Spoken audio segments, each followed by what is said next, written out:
ক্ষমতার পালাবদলের আগে পুলিশের ভূমিকা প্রশ্নবিদ্ধ থাকলেও ৫ আগস্টের পর বাহিনীটির ঘুরে দাঁড়াতে বড় বাধা মব আর উশৃঙ্খল জনতা, যার সবশেষ সংযোজন শাহবাগের মঙ্গলবারের ঘটনা। এতে করে রাজধানীর আইন শৃঙ্খলা রক্ষায় বেশ বেগ পেতে হচ্ছে পুলিশকে। বিশ্লেষকদের মতে যার ফলশ্রুতিতে হুমকিতে এই নগরের সার্বিক নিরাপত্তা ব্যবস্থা। বিস্তারিত সুলতান মাহমুদ আরিফের রিপোর্টে। জীবনের সব আয়োজন এখানে একসাথে।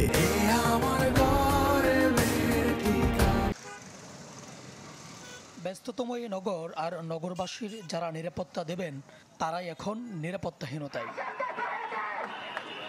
মঙ্গলবার প্রধান উপদেষ্টার বাসভবন অভিমুখে এক মিছিল ঠেকাতেই হোটেল ইন্টারকন্টিনেন্টালের সামনে অবস্থান নেয় পুলিশ, দেওয়া হয় ব্যারিকেড।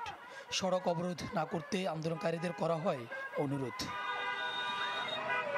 তবে কে শোনে কার কথা? উল্টো উত্তপ্ত বাক্য বিনিময়ের পর চড়াও হন আইনশৃঙ্খলা বাহিনীর উপর।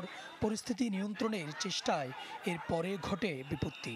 আহত হন বেশ কয়েকজন পুলিশ সদস্য। মেয়েটা প্রথমে আঘাত করে, আমি তেমন পাত্তা দিইনি। আমি যে ছেলেটা ঢিল মারছিল তার দিকে আবার যাচ্ছিলাম তাকে চার্জ করার জন্য, কেন সে ঢিল মারবে। আর তখনই অন্যান্য ছেলেগুলো এসে আমার গায়ে হাত তোলে।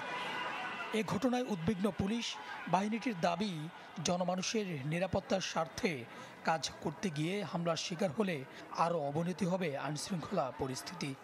একটা দেশে যদি পুলিশ ফাংশন না করে বা আইন শৃঙ্খলা বাহিনী যদি কাজ না করতে পারে, সেই দেশের তো আর কিছু থাকবে না, সেই দেশ দাঁড়াতেই পারবে না। তো এটা আমি বারবার বলি যে আমাদের ফাংশন হইতে হবে বা করতে দিতে হবে। এমন ঘটনার নিন্দা জানিয়েছেন সাধারণ মানুষও। আপনি যদি অতি উৎসাহী হয়ে পুলিশের উপর হামলা করেন, রাষ্ট্রকে ব্যর্থ করার চেষ্টা করেন, সেটা আসলে আমরা সাধারণ জনগণ হিসাবে এটা নিয়ে খুবই দুঃখজনক, আমাদের জন্য খুবই কষ্টদায়ক। দেখে তো ভয় বেরান্দা লাগবেই, কারণ কে জানে আমার একটা বাড়ি দেওয়া দেয়, তখন আমার অবস্থা কি হইব। অপরাধ বিশ্লেষকদের মতে প্রশাসনের উপর হামলার মতো ঘটনায় বাড়বে এই শহরের নিরাপত্তাহীনতা। তাই দায়িত্ব পালন করতে দিতে হবে পুলিশকে। পুলিশ আসলে একা একা কখনোই সমাজে শান্তি শৃঙ্খলা রক্ষায় কাজ করেনি। পুলিশ সবসময় কিন্তু জনগণকে সাথে নিয়েই কাজ করেছে। যত দ্রুত সম্ভব ল এনফোর্সমেন্ট এজেন্সি, স্থানীয় জনগণ যারা তাদেরকে নিয়ে কাজ করতে পারবে, তত দ্রুত আসলে তারা সক্ষমতার সাথে আইন শৃঙ্খলা পরিস্থিতি পুনরায় সুন্দর একটা পরিবেশ ফিরিয়ে আনতে সচেষ্ট হতে পারবে।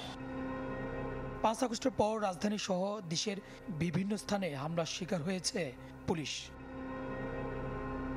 সুলতান মাহমুদ আরিফ, চ্যানেল 24, ঢাকা।